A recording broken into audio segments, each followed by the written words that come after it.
Assalamualaikum warahmatullahi wabarakatuh. Alhamdulillahi wahdah, wassalatu wassalamu ala man la nabiyya ba'dah, amma ba'd. Yang saya hormati seluruh jajaran pimpinan cabang Muhammadiyah Balen, bapak-bapak dan ibu-ibu sekalian, jamaah ketarjian PCM Balen yang dimuliakan Allah.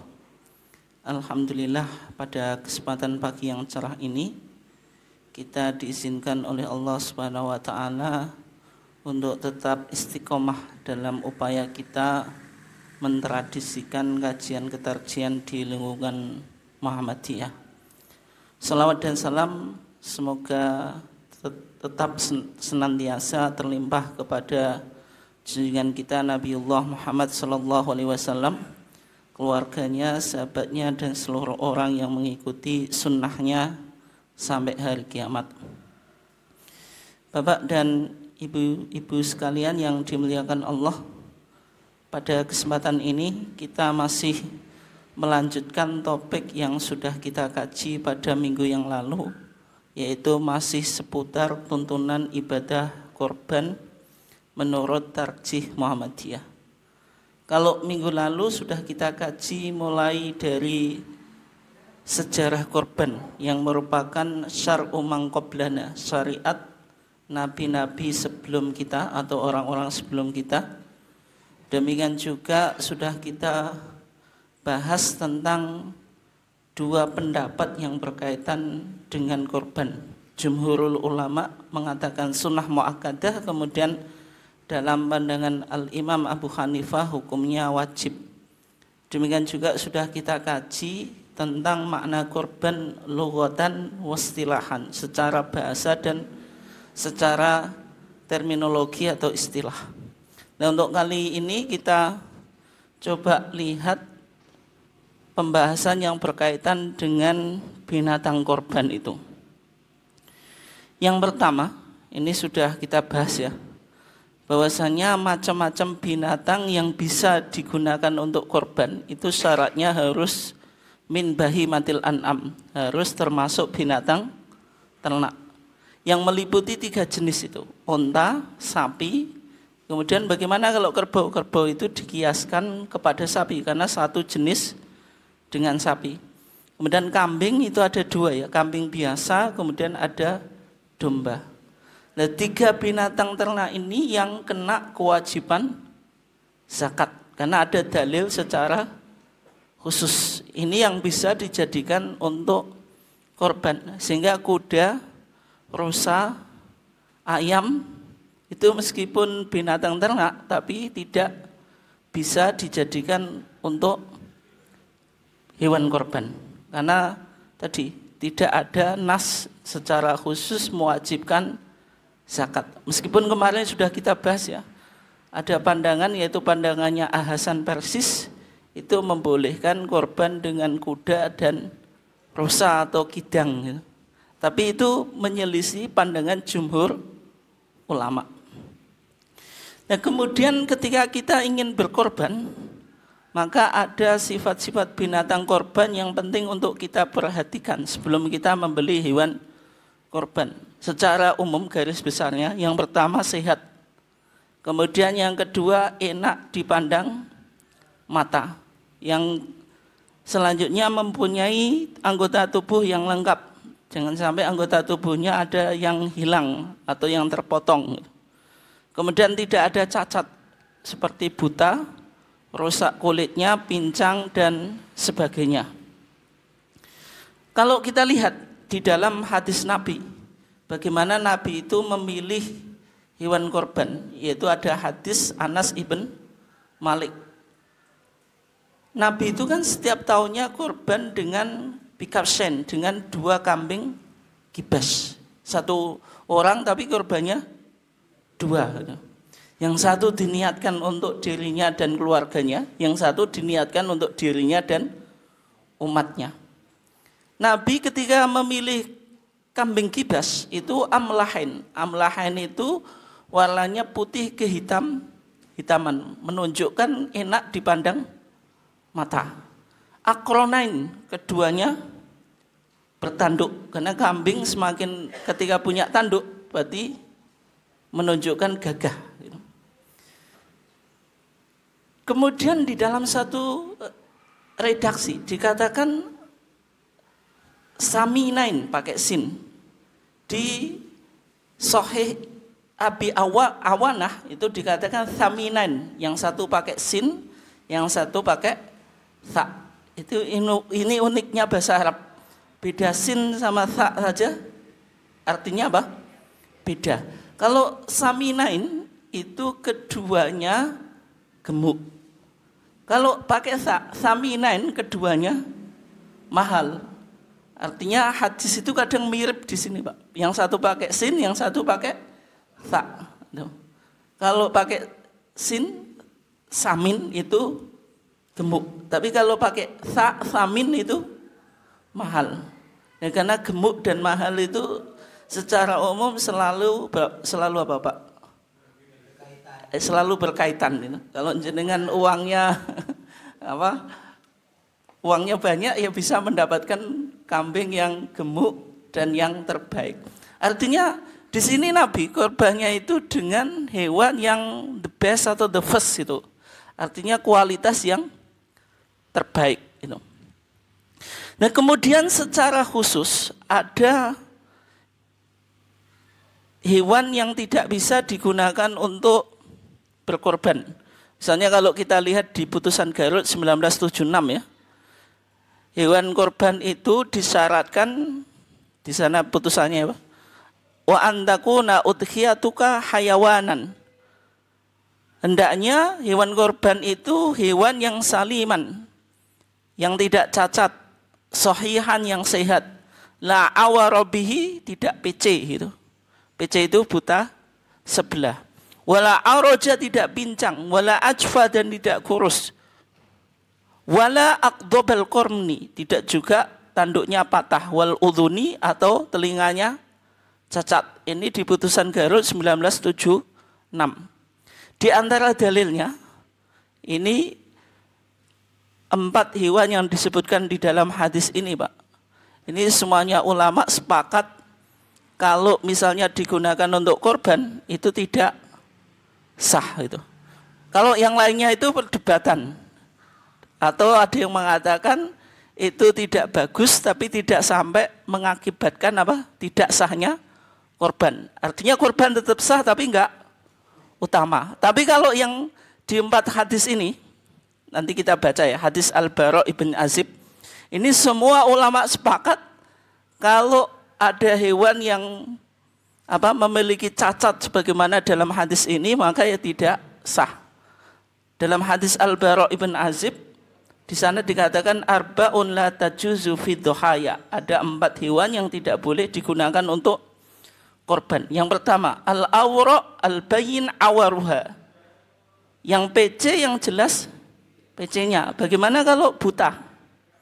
Ya tentu enggak boleh ya. PC itu kan matanya saja satu nggak bisa lihat, itu nggak boleh, apalagi buta gitu. Wal maridatu al bayyin maraduha, yang sakit yang jelas sakitnya gitu. Kemudian wal arja al bayyin dal'uha, yang pincang yang jelas pincangnya gitu. Kenapa kok pincang nggak boleh gitu? Karena secara umum kalau hewan pincang itu kurus ya. Kenapa? Karena hewan itu dulu, di zaman dulu kan digembalakan ya. Ketika hewan itu pincang maka akan ketinggalan ya. Yang lainnya sudah larinya makan rumput, dia ketinggalan sendiri, sehingga secara umum ya kurus itu. Makanya dikatakan wal arja al bayyin dal'uha, tidak boleh digunakan untuk korban. Ya, kalau ini pincang, bagaimana kalau kakinya hilang satu atau pincang saja nggak boleh, apalagi hilang. Itu dalam kias disebut kiasu aula. Misalnya Al-Quran tidak pernah bicara bagaimana hukum seorang anak memukul orang tuanya, nggak ada dalam Quran. Yang ada cuma wala taqul lahuma janganlah engkau bicara kepada kedua orang tuamu saja nggak boleh gitu, apalagi pukul, itu disebut kiasu aula, kias yang apa? Yang lebih aula gitu. Nah, bagaimana kalau pincang ketika mau disembelih gitu? Nah, misalnya jenengan mau ngerobohkan hewan ya, karena saking susahnya sapi nggak punya teori. Makanya penting ya Bapak dan Ibu sekalian, kalau nggak ada pelatihan sekarang kan ada pelatihan penyembelihan hewan. Kalau misalnya tidak ada ya cukup lihat di YouTube trik untuk merobohkan hewan. Karena kalau modalnya semangat saja tanpa ilmu, bisa jadi nanti hewannya roboh tapi pincang. Nah, itu kalau dalam mazhab Syafi'i tidak sah ya, harus diganti itu. Kalau mazhab Syafi'i, tapi sebagian ulama karena ini sudah darurat, sudah mepet waktunya gitu, ya disahkan, sebagian ulama bilang itu. Tapi terlepas dari itu ya, kan lebih baik ibadah itu tidak ada perdebatan. Makanya ada kaidah apa? Al-khuruju minal khilaf mustahabun. Keluar dari perdebatan itu mustahab, dianjurkan gitu.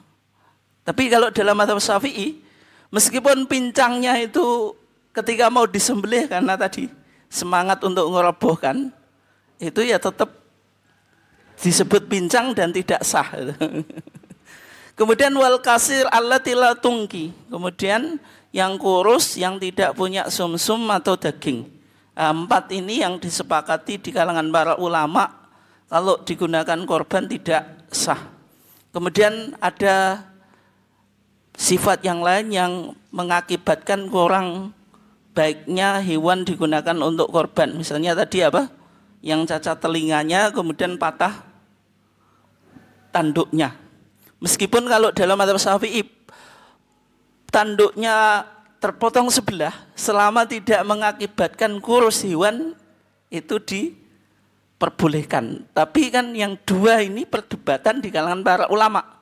Sehingga tadi kalau misalnya apa?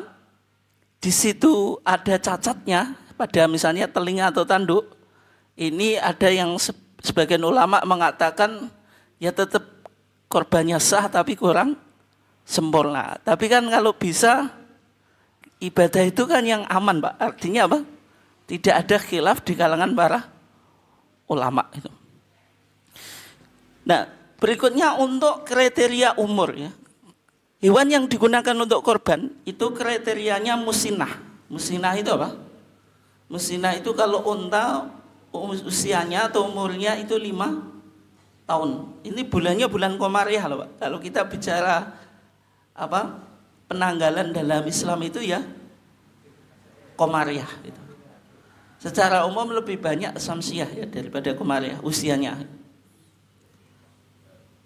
5 tahun ini menginjak tahun yang ke-6, artinya 5 tahun genap. Kalau sapi 2 tahun, berarti 2 tahun menginjak tahun ketiga. Bagaimana kalau kambing? Nah ini yang ada khilaf. Kalau ditarjih Pak, kambing itu tidak dibedakan antara kambing doknun, kambing domba, dan makzun, kambing kacang atau kambing Jawa. Artinya kalau di putusan tarjih Garut ya tahun 1976, cuma di sana dikatakan tsumma in kana ma'zan aw dha'nan, dan jika korban itu berupa kambing biasa, maksudnya kambing Jawa atau kambing kacang, aw dha'nan atau biri-biri, taharaita, hendaklah kamu pilih majawaza sana. Yang penting sudah lebih dari 1 tahun. Tapi kalau di dalam mazhab Syafi'i itu dibedakan. Kalau dha'nun domba itu 1 tahun. Kalau gibas kan masuk domba. Bagaimana kalau kambing Jawa? Itu kalau dalam mazhab Syafi'i 2 tahun. Nah, cumanya saya belum tahu ya di lapangan apa kambing Jawa 1 tahun itu sudah layak atau tidak. Meskipun penilaiannya kadang juga spekulatif, Pak. Bagi mazhab Syafi'i masih dianggap cempe, tapi mungkin bagi mazhab Hambali yang hanya mensyaratkan 1 tahun mungkin sudah layak gitu. Biasanya hewan kambing yang sudah bisa dijadikan kurban itu bulunya sudah mulai rata atau halus itu. Jenengan punya pengalaman ternak kambing? Kalau di kitab-kitab fikih semacam itu, Pak. Kalau secara lapangan kan saya nggak punya pengalaman gitu. Katanya kalau bulunya sudah mulai lembut gitu. Ya kelimis, Pak gitu. Gak nyerodok mendur ya itu. Atau sudah powel, meskipun misalnya domba itu powel sebelum 1 tahun diperbolehkan. Powel itu pupak ya untuk hewan. Kemudian berikutnya, ini yang penting ya, jumlah binatang korban. Pada umumnya kalau 1 ekor kambing atau domba itu hanya untuk 1 orang. Kalau 1 ekor unta atau sapi itu boleh 7 orang, maksudnya maksimal 7 orang. Kalau nggak terpenuhi 7 orang, misalnya kita cari kelompok ya, cuma anggotanya dapat 6 atau 5 gitu. Cari 1, 7 ini nggak ketemu. Tapi 6 orang atau 5 orang tadi bisa beli sapi, memenuhi kriteria kurban, maka ya sudah sah atau boleh.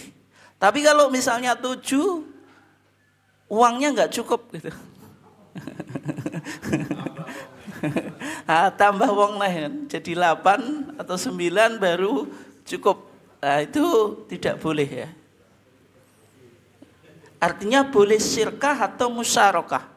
Syirkah atau musyarakah itu apa? Bersekutu atau rombongan. Kalau orang Malaysia nyebutnya berkongsi gitu.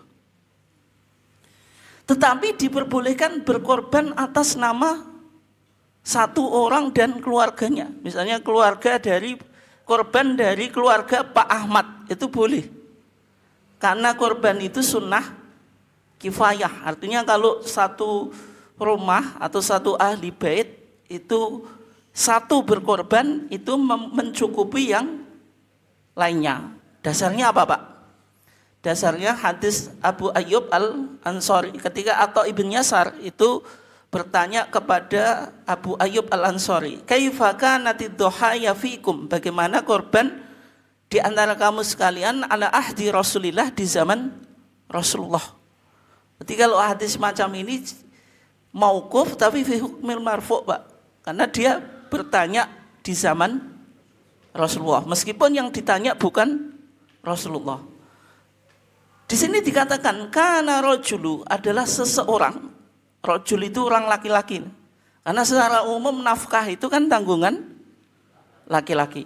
Fi ahdi Nabi, meskipun kadang di konteks modern itu perdebatan, Pak. Soalnya sekarang kan ada wanita karir gitu. Tapi kalau zaman dulu ya nafkah itu otoritas laki-laki. Fi ahdi Nabi, di masa Nabi, yudhahi bisyatu anhu, berkorban dengan 1 kambing, anhu untuk dirinya, wa an ahli baitih, dan untuk keluarganya. Artinya 1 kambing boleh untuk 1 orang berserta keluarganya, meskipun anggota keluarganya itu banyak. Misalnya punya anak 10, bapak sama ibunya berarti 12. Berarti yang mencukupi semuanya. Tapi praktik di masyarakat, Pak, kalau di tempat saya nggak tahu kalau di tempat jenengan. Korban itu dipahami hanya untuk seumur hidup itu sekali. Sehingga apa? Diputar namanya. Yang tahun ini bapaknya, tahun depan ibunya, tahun berikutnya anaknya. Yang jadi masalah ketika pas giliran anaknya, Pak. Anaknya masih kecil, usia MI atau SD. Padahal korban itu, anjuran korban itu untuk orang balik atau balik. Yang kedua, yang mampu anaknya atau bapaknya? Bapaknya. Anaknya yang belum balik, belum mampu korban, bapaknya tidak korban gitu. Nah semacam itu ya lebih baik dinamakan keluarganya saja. Korban dari misalnya Pak Ahmad, otomatis anaknya Pak Ahmad ya sudah include atau sudah masuk. Karena tadi korban itu sunnah kifayah. Berarti kalau dalam 1 keluarga itu sudah ada yang melakukan, ya berarti anaknya jelas otomatis masuk itu. ini kriteria, bukan kriteria, jumlah binatang korban yang sesuai dengan pandangan tarjih. Tapi berikutnya Pak, ini sekedar wacana saja ya, meskipun untuk konsumsi pribadi. Sebenarnya sudah dilakukan halakoh tarjih. Halakoh tarjih itu ya diskusi atau seminar ketarjihan. Nanti biasanya kan ini di halakoh tarjih itu untuk menampung atau menggondok pandangan sebelum nanti dibawa ke Munas. Biasanya hasil-hasil putusan tarjih itu sebelumnya dilakukan apa? Halakoh untuk menggali ide-ide atau pandangan-pandangan di dalam apa? Ijtihad. Sudah dihalakohkan tentang fikih korban kontemporer. Artinya permasalahan-permasalahan korban yang apa menjadi isu-isu kontemporer. Di antaranya dibahas tentang hukum korban keroyokan atau saweran. Maksudnya korban keroyokan atau saweran itu bagaimana? Setiap orang nyawer atau ngeroyok. Misalnya kita satu jamaah ini jenengan urunan 10-an ribu atau 20 ribu atau terserah, pokoknya urun gitu. Kemudian apa? Dibelikan kambing atau dibelikan sapi. Kenapa kok penting untuk didiskusikan semacam ini? Yang pertama, korban itu dimensinya ibadah, tapi juga bisa dipahami ada dimensi sosial. Kalau sosial, ibadah sosial itu semakin banyak manfaatnya berarti semakin apa Pak? Baik. Tapi kalau ibadah kan ada pakem syar'inya gitu. Karena korban itu dua ya, ada dimensi ibadah, ada dimensi sosial. Di konteks modern, kalau kita ingin korban sapi raksasa Pak. Sapi raksasa itu berapa harganya? Jangan lihat di YouTube, ada yang 200 juta. Bahkan saya kemarin itu pernah nonton, ada yang apa? Minta ditawar 500 juta. Ya itu. Ya itu. Jokowi berapa, Pak? 130-an gitu. Kalau kita ingin korban dengan sapi raksasa, kalau hanya pakai patungan tadi, maksimal berapa? 7, itu bisa atau enggak? Bisa, tapi berat Pak. Artinya yang 7 orang itu harus semuanya kaya. Kalau kayak kita ya, kalau kayak saya, kalau nggak mau kita itu berat itu.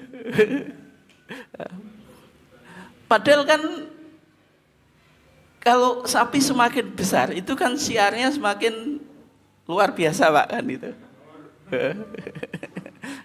Kemudian yang kedua, ini di antara alasannya ya. Ini maksudnya apa? Melihat pada tadi syiar korban ketika pakai sapi raksasa. Yang kedua, kalau jenengan sirkah 7 orang tadi Pak. Sekarang urunan sapi berapa Pak? Rata-rata 3 juta ya. 3 juta maksimal tadi 7 orang. 3 kali 7, 21. Kalau 2 kelompok berarti 21 kali 2 berapa Pak? 42 ya. 42. 2 sapi dengan harga 21 dengan 1 sapi 42 itu kadang hasilnya lebih banyak mana Pak? 2 sapi Pak? Atau mungkin ditambah sedikit. Nggak, kadang kan lebih banyak 1 sapi tapi yang sekaligus mahal itu. Ya kan ada di masyarakat kan ada pandangan semacam itu Pak ya. Sehingga semacam itu kalau kita patokannya pada 7 orang itu nanti hasil dagingnya kurang maksimal itu. Nah semacam ini kan perlu untuk dikaji gitu. Makanya Kalau jenengan punya tetangga LDI, korban mereka nggak ada korban yang syirkah. Kalau kita sesuai syar'i, semuanya patungan Pak ya. Itu. Makanya sapinya besar-besar. Tapi sapi Muhammadiyah cilik-cilik.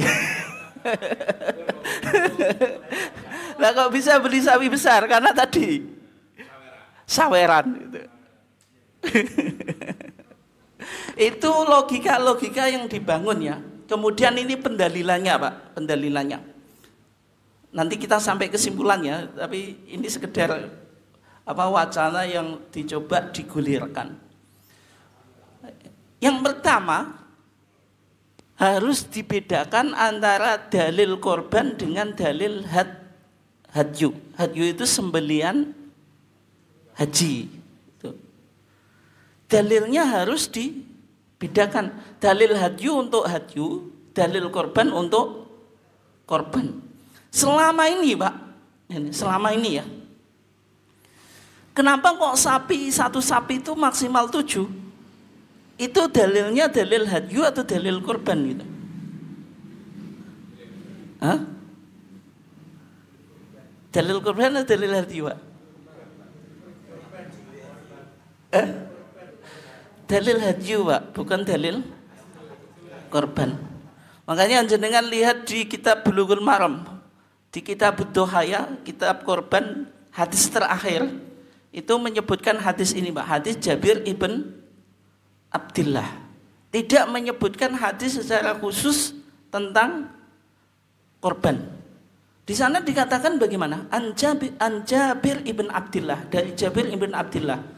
Qala dia berkata, naharna ma'an nabi, kita menyembelih bersama Nabi amal Hudaybiyah, di tahun Hudaybiyah. Yang unta nggak usah kita baca Pak, karena nggak penting bagi kita, kan nggak ada unta. Langsung al-baqarata an sab'atin, satu sapi untuk 7 orang. Rawahu Muslim, riwayat Imam Muslim. Di sini dikatakan amal Hudaybiyah. Amal Hudaybiyah, tahun Hudaybiyah, Nabi sedang di Madinah atau di kota Mekah Pak? Mekah. Melakukan apa? Mau melakukan haji, karena dikepung. Nabi tidak bisa menyempurnakan ibadah haji. Itu ada namanya hadyul muhsor, sembelian orang yang terkepung karena tidak terhalang melakukan ibadah haji. Berarti hadyu atau korban Pak? Hadyu. Sehingga bagi yang membolehkan korban keroyokan atau saweran Pak, yang ada maksimal 7 orang itu ketika hadyu, jangan melakukan ibadah haji di sana boleh syirkah tapi maksimal 7 orang. Kalau korban ya sesuka-suka gitu, nggak harus 7 orang. Bisa dipahami ya? Nah, jenengan nanti sampai kesimpulan Pak atau Bu, jangan khawatir saya menyesatkan jenengan enggak ya.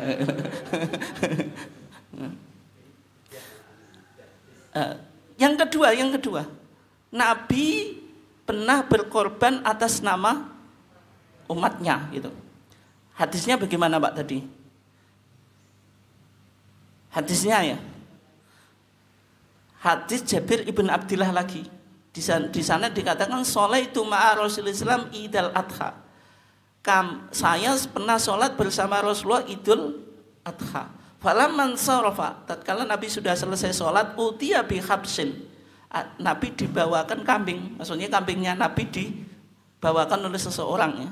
Fadzabahu, kemudian Nabi menyembelihnya. Faqol, ketika Nabi menyembelih, Nabi berdoa, Bismillah, wallahu akbar, Allahumma hadza anni, ya Allah, korban ini dariku, wa amman lam yudhahi min ummati, dan dari orang yang belum berkorban dari umatku. Berarti Nabi di sini berkorban diniatkan untuk umatnya. Umatnya Nabi jumlahnya berapa Pak? Apakah maksimal hanya 7? Tidak, banyak gitu.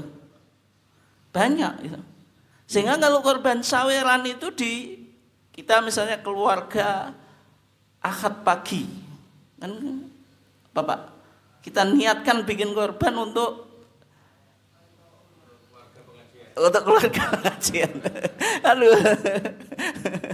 Itu disawer. Niatnya kan kita tujukan untuk banyak gitu. Itu dalil kedua, Pak ya. Dalil ketiga, Pak. Keluarga dalam konsep modern itu berkembang, Pak. Keluarga itu tidak hanya dipahami dengan satu nafkah. Kita keluarga Muhammadiyah, keluarga PCM Balen. Jenengan nanti yang di sekolah ya keluarga sekolah apa gitu. Yang jenengan kerja di mana ya itu keluarga. Artinya pemahaman keluarga itu berkembang. Nah, kenapa kok hadis Abu Ayyub Al-Ansori tadi hanya bicara tentang keluarga yang hanya satu nafkah, Pak? Ini kan pemahaman keluarga di zaman dulu. Makanya di hadis Abu Ayyub Al-Ansori itu cuma dikatakan kana rajulu, seorang di zaman Nabi, fi ahdi Nabi yudhahi bisyati anhu, berkorban dengan satu kambing untuk dirinya wa an ahli baiti. Tapi di konteks modern ini pemahaman keluarga itu bisa berkembang gitu.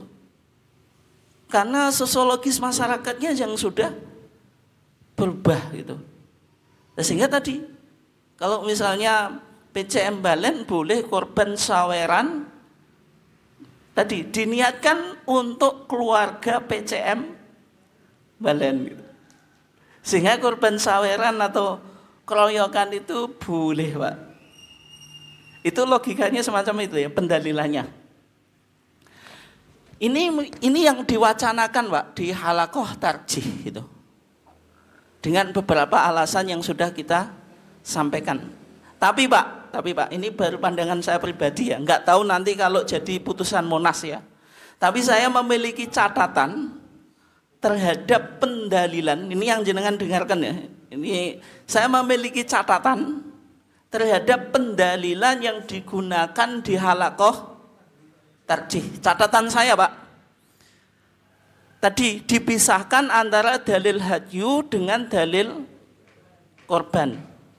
Memang secara umum, Pak, pandangan ulama itu termasuk Ibnu Hajar Asqalani, dia menampilkan dalil hadyu ketika bicara tentang syirkah sapi dan unta. Karena logika ulama hadyu dengan korban itu sama gitu. Sehingga ketika ditampilkan dalil hadyu, korban tinggal dikiaskan. Itu logika jumhur ulama, termasuk Ibnu Hajar Asqalani dalam Bulughul Maram. Itu dia menampilkan hadis hadyu, yaitu korbannya Nabi pada tahun Hudaybiyah gitu. Bukan dalil korban secara khusus. Yang menjadi pertanyaan, Pak, apakah dalil maksimal korban itu satu sapi 7 orang itu hanya menggunakan kias, Pak? Kias itu maksudnya hanya dikiaskan pada hadyu. Kalau hadis hadyu jelas, hadis Jabir ibn Abdillah. Ya korban sendiri ada nggak dalilnya? Dalam buku halakoh tarjih, Pak, seolah-olah tidak ada gitu. Hanya pakai dalil kias. Kalau kias kan berarti bisa dipakai, bisa enggak gitu. Sehingga dalam halakoh tarjih dikatakan kita harus tempatkan secara proporsional. Dalil hadyu ya untuk hadyu, dalil korban ya untuk korban. Dalil korban kan Abu Ayyub Al-Ansori, Pak, korban untuk keluarga. Hadis Nabi ketika menyembelih 2 kambing untuk siapa? Seluruh umatnya. Sehingga apa? Seolah-olah disimpulkan tidak ada dalilnya. Ini sudah saya kaji, Pak. Ternyata kalau jenengan punya kitab Subulus Salam, Imam As-Sun'ani itu mengkonter terhadap pandangan yang bilang kalau 7 orang untuk satu sapi itu hanya pakai kias. Sebenarnya ada dalil nasnya. Ada dalil apa? Nasnya. Itu di Subulus Salam. Termasuk yang saya kutip ini di kitab Sailul Jaror yang ditulis oleh Al-Imam As-Sun'ani. Imam As-Sun'ani itu bicara sebenarnya secara umum itu apa? Ulama itu ketika menjelaskan dalil 7 orang sirkah itu Pak, hanya menampilkan dalil hadyu. Tapi sebenarnya ada dalil khusus yang berbicara dalam konteks korban. Riwayat siapa Pak? Ini kedudukan hadisnya ya.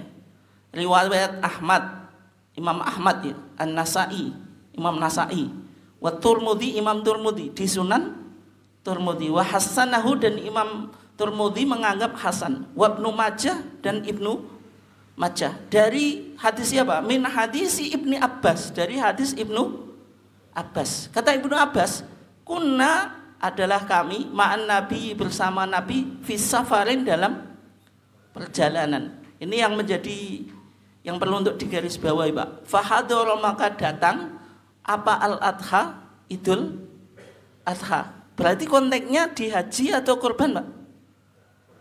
Korban. Fahadorol adha, konteksnya apa? Korban. Kata Ibnu Abbas apa? Fadzabahna, maka kami menyembelih al-baqarata, satu sapi, an sab'atin, untuk 7 orang. Berarti dalil maksimal 7 untuk korban ada atau enggak Pak? Ada. Hadisnya hadis apa? Ibnu Abbas. Hanya saja karena mayoritas ulama Pak mengkiaskan hadyu dengan korban dengan hadyu, itu secara umum di buku-buku fikih jenengan yang punya apa, misalnya fikih Sulaiman Rasyid itu ya pasti dalil hadyu, bukan dalil korban.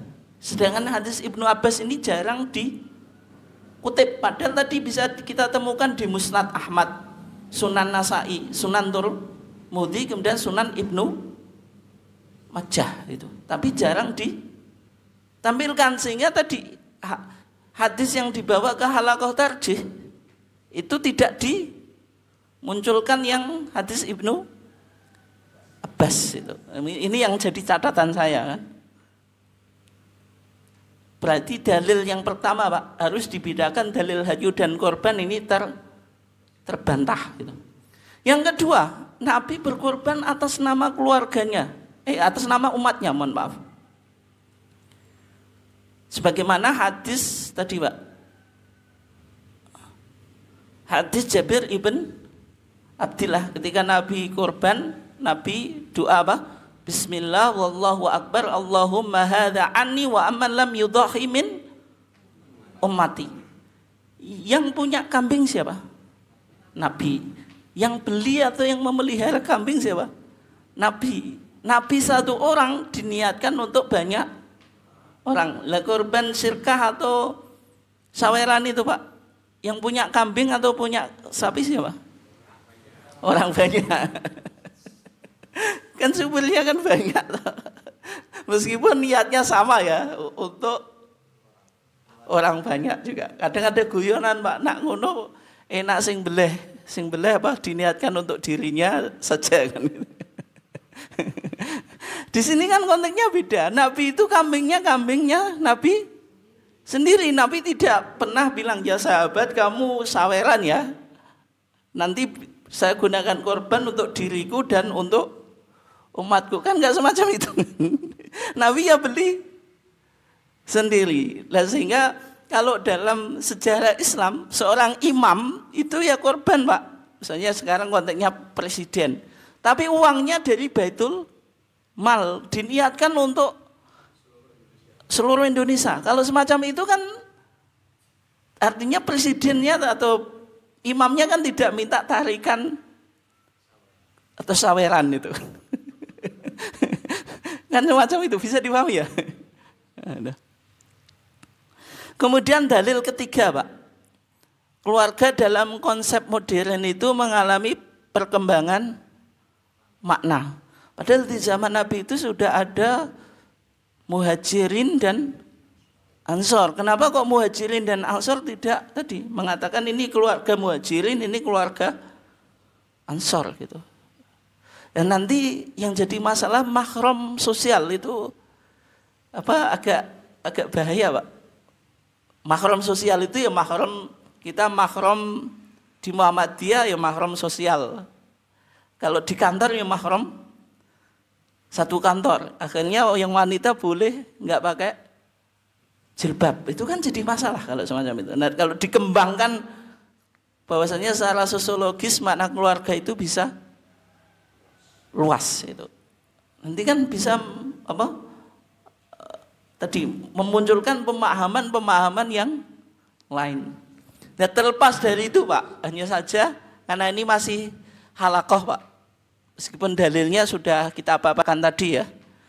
Kalau dari kajian saya tadi ada beberapa catatan, mulai dari dalil hadyu dan korban berbeda. Sebenarnya apa? Korban juga bisa kita temukan apa dalilnya secara khusus. Nabi pernah berkorban untuk umatnya. Tapi kan ini Nabi tadi yang beli kambing sendiri atau yang punya kambing sendiri, tidak minta saweran atau urunan dari sahabat. Keluarga dalam konsep modern. Ini kan tadi di zaman Nabi sudah ada muhajirin dan ansor itu. Dan kalau kita buka pemahaman penafsiran keluarga dalam konteks modern, ini kan nanti bisa mengarah pada isu-isu yang lain. Terlepas dari itu Pak, entah nanti jadi putusan tarjih atau tidak, tapi ini masih dihalakohkan ya.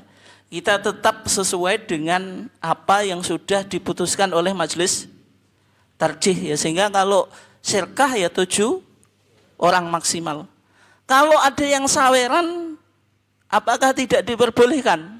Jawabannya tetap diperbolehkan, tapi tidak disebut korban, yaitu latihan. Apakah dapat pahala? Dapat, tapi pahala sedekah daging ya tentu pahalanya tidak sama dengan orang yang berkorban sesuai dengan syar'i gitu. Oke, mungkin yang selanjutnya atau mungkin kita cukupkan saja. Silahkan Bapak dan Ibu sekalian, nanti kita nyantai saja sampai Idul Adha. Oke, silahkan kalau ada yang ditanyakan.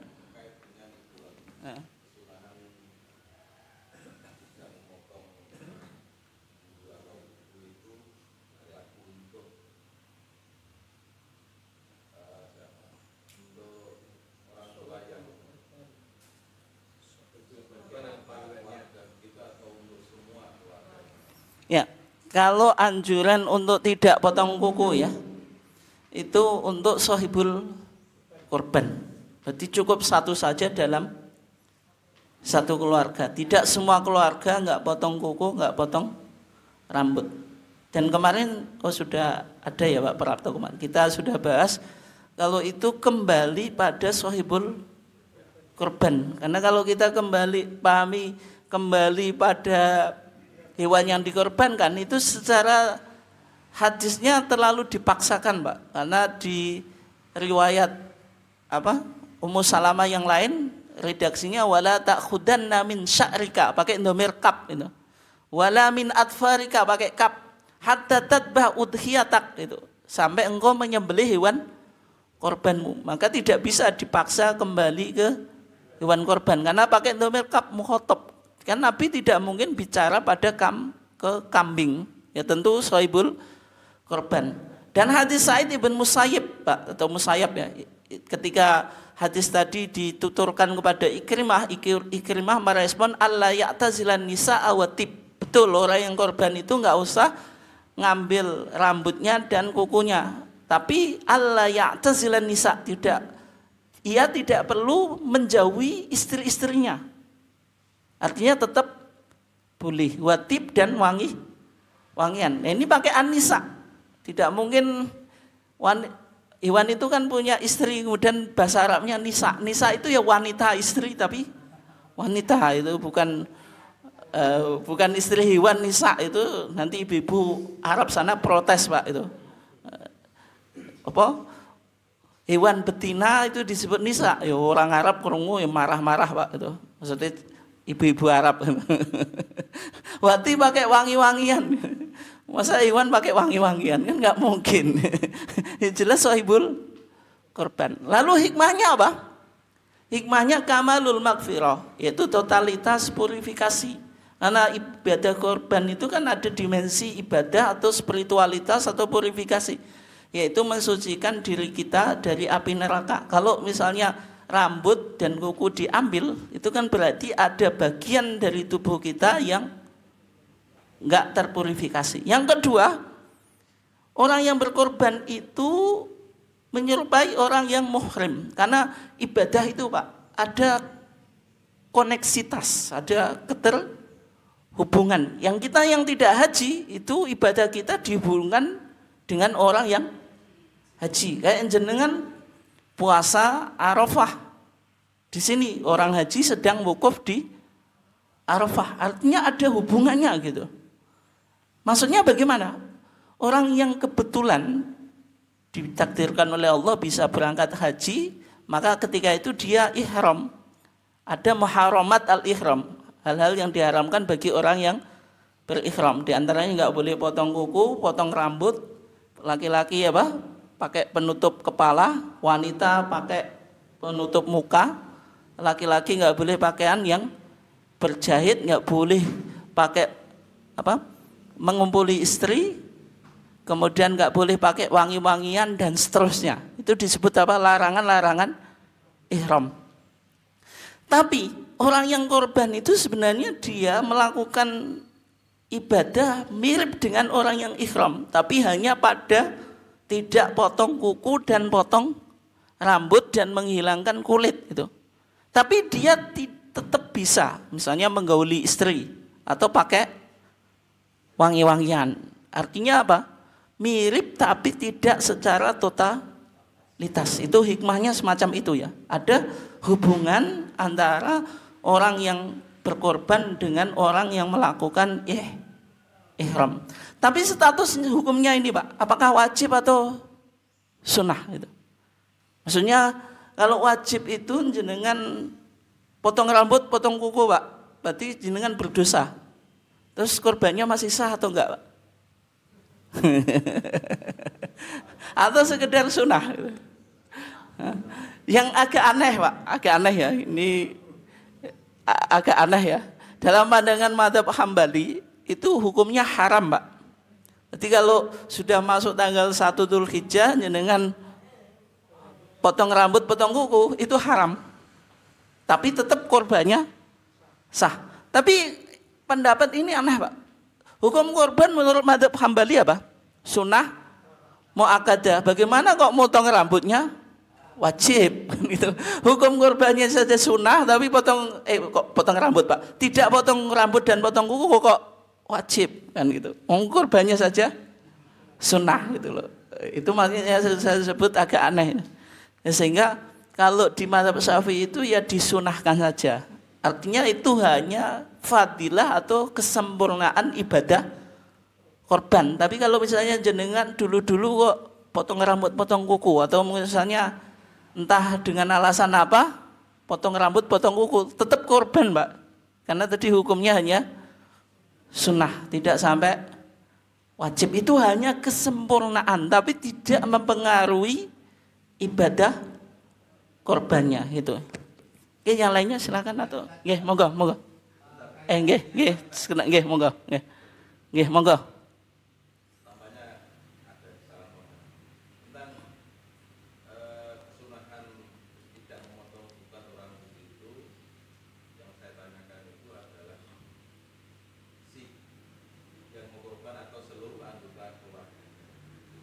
Ya.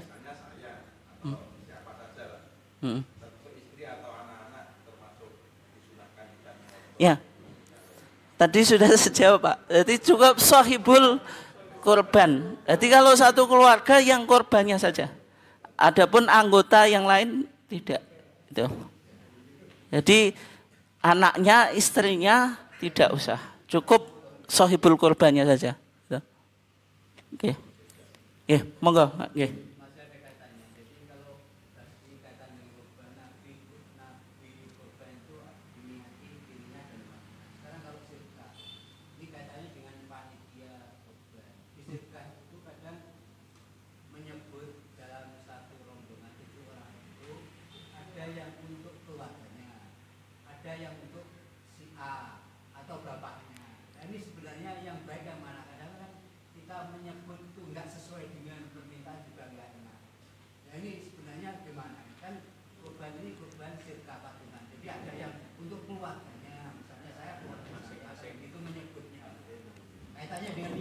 Ya.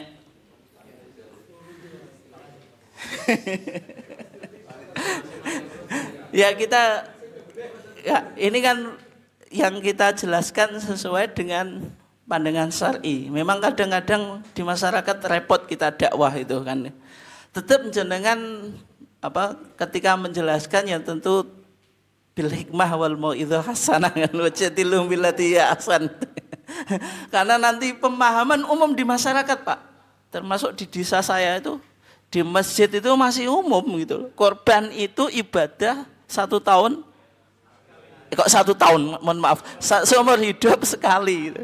Sehingga tadi diputar tadi, kadang yo giliran anaknya tadi. Kalau giliran anaknya kan jadi lucu tadi.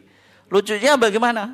Wong orang tuanya yang mampu enggak korban, orang tuanya yang balik enggak korban, anaknya yang enggak mampu, anaknya yang belum balik jadi korban. Itu kan lucunya di situ. Di atas namakan tadi kan. Artinya di atas namakan kan diniatkan, Pak gitu. Masa dia berkorban untuk orang lain, tapi kan perintahnya fasholli li rabbika apa? Wanhar. Kalau jenengan korban kemudian punya rezeki mengorbankan yang lain, kok mengorban? Berkorban untuk yang lain kan enggak apa-apa, Pak. Tapi kan dirinya terpenuhi dulu. Kan wanhar itu kan untuk dirinya, kan maksud saya itu ya. Sehingga kalau semacam itu, Pak, yang pertama ya kalau bisa dijelaskan ya, tapi meskipun ini agak susah ya kita cari metode bagaimana menjelaskan. Saya pernah menjelaskan orang ya juga diprotes, Pak, karena dia nggak pakai dalil juga tahu dalil. Yang penting kan umumnya masyarakat gini kok diwai kan gitu, mesti kan gitu. Ya, nah, sehingga tadi digeser ke keluarga daripada semacam itu. Kecuali kalau misalnya dia sudah janda atau apa, itu kan beda kan gitu. Kan kalau misalnya sudah janda nggak punya suami kan otomatis dirinya kan itu. Ya. Sehingga tadi cari metode bagaimana menjelaskan gitu. Nah kemudian yang repot ketika menyembelih tadi loh, mintanya semacam itu. Padahal kan ini belum sesuai dengan syar'i. Yang penting nyembelih ya. Ya. Makanya kan penting ibadah itu kan makanya syaratnya 2. Yang pertama kan ikhlas, yang kedua mutaba'ah, harus sesuai dengan sunnah. Yang mutaba'ah ini, Pak, kadang yang masih ribet itu kita.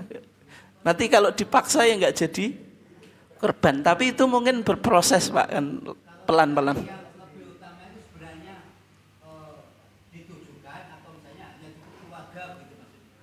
Ya, niatnya kan untuk misalnya kan saya dan keluarga, atau misalnya tadi, makanya kalau pengumumannya gini, Pak, korban dari keluarga Pak Ahmad itu betul, ya.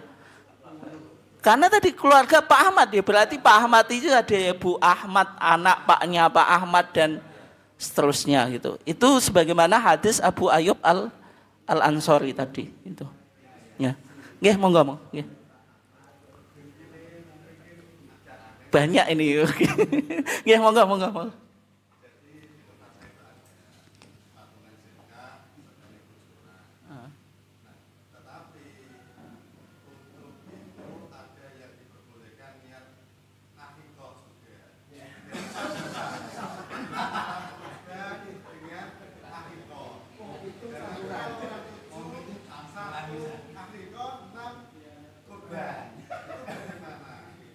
Ya.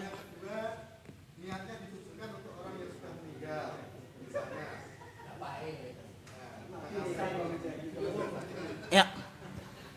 Kalau syirkah itu ya, syirkah. Syirkah itu apakah semuanya 7 orang itu harus biniyatin wahidatin dengan satu niat, atau boleh niatnya mukhtalifah, beda? Memang kalau mazhab Syafi'i diperbolehkan niatnya beda. Misalnya yang 7 ini yang 1 itu nggak pingin korban, tapi dia karena pedagang daging mau dijual ke pasar, bagian dia yang 7 itu diperbolehkan kalau mazhab Syafi'i.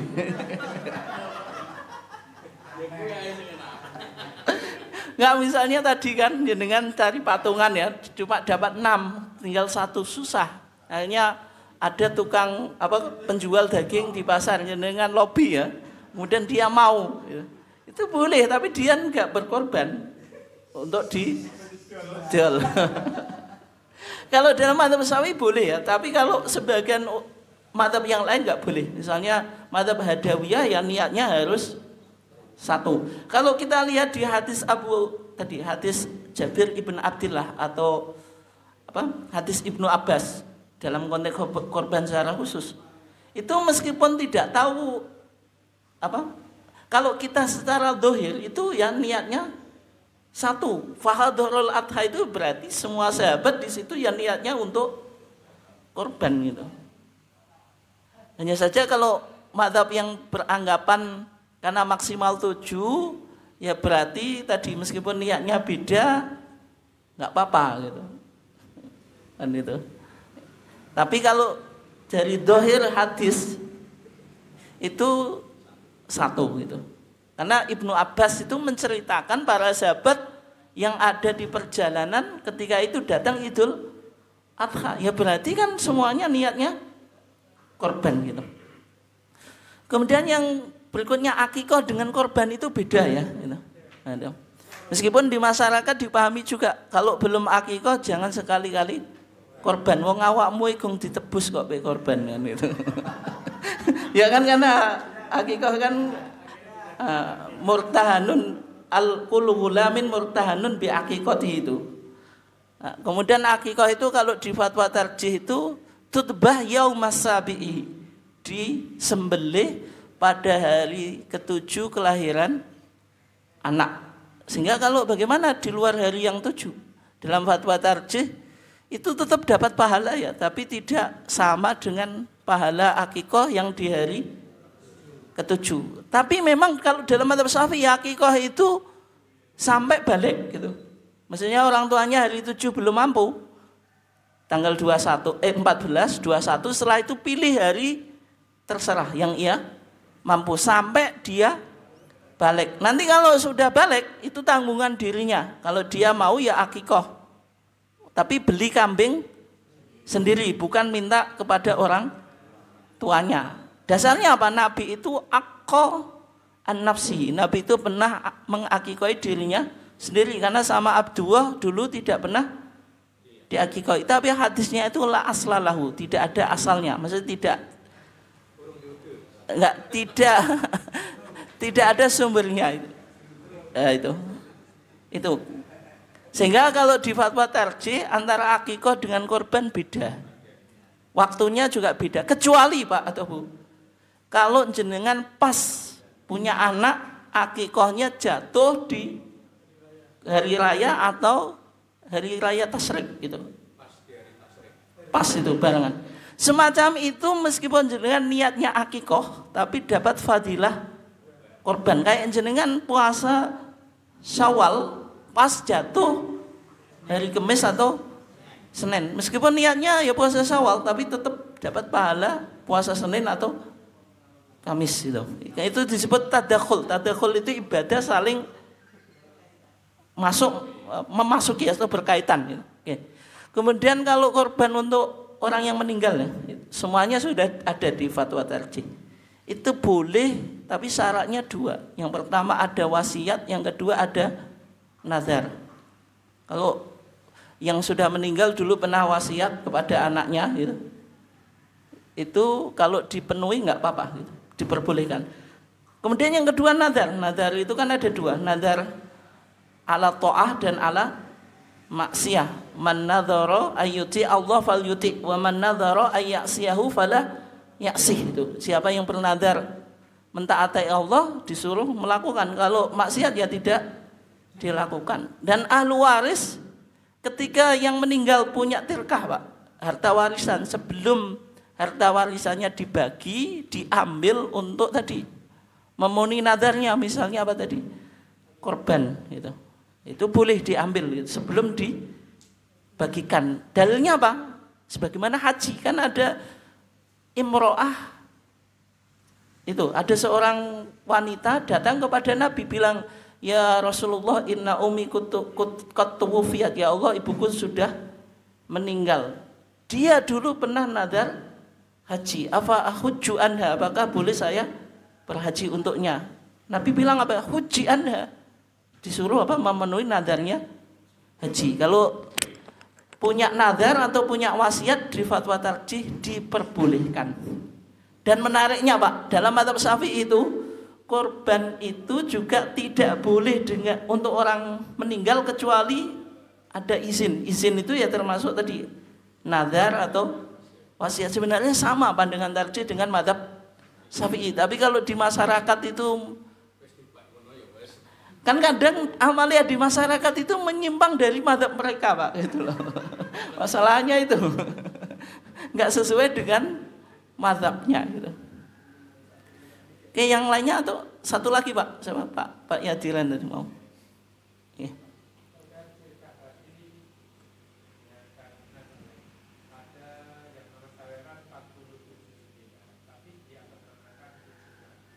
Gimana Pak? Oke.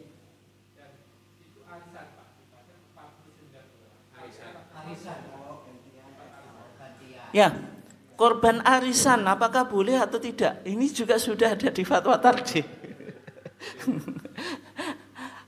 Arisan itu sama dengan kita meminjam, Pak. Selama unsurnya antarodin, keridhaan, itu diperbolehkan. Meskipun sebenarnya orang yang berkorban itu mungkin ada yang belum mampu, tapi kan dia pingin gitu loh. Dan kalau di kantor kan biasanya potong gaji Pak ya gitu. Nanti kantor itu ngasih pinjaman, nanti dipotongkan gajinya itu.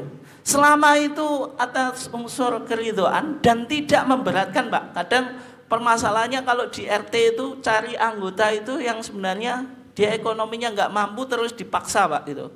Itu membebani. Yang semacam itu sebaiknya tidak dilakukan. Tapi kalau semua anggota syirkah yang arisan tadi ekonominya mapan Mbak, atau dia kan bisa pinjam tapi potensi untuk mengembalikan, punya sumber yang bisa mengembalikan tadi, ya boleh-boleh saja gitu. Dan korbannya sah, tidak usah ganjarannya itu tercancel sampai arisannya selesai, tidak. Bukan berarti tercancel ya, berarti sebelum arisannya selesai ganjarannya ditunda dulu. Nah kalau semacam itu nanti kembali ke ahli warisnya yang kayak punya hutang, kan dia sifatnya hutang, pinjaman itu tetap hutang ya. Misalnya orang arisan ketika meninggal bukan berarti selesai Pak ya, nanti ahli warisnya itu yang meneruskan. Kenapa? Dibeli orang lain. Oh, itu akadnya gimana itu? Oh iya.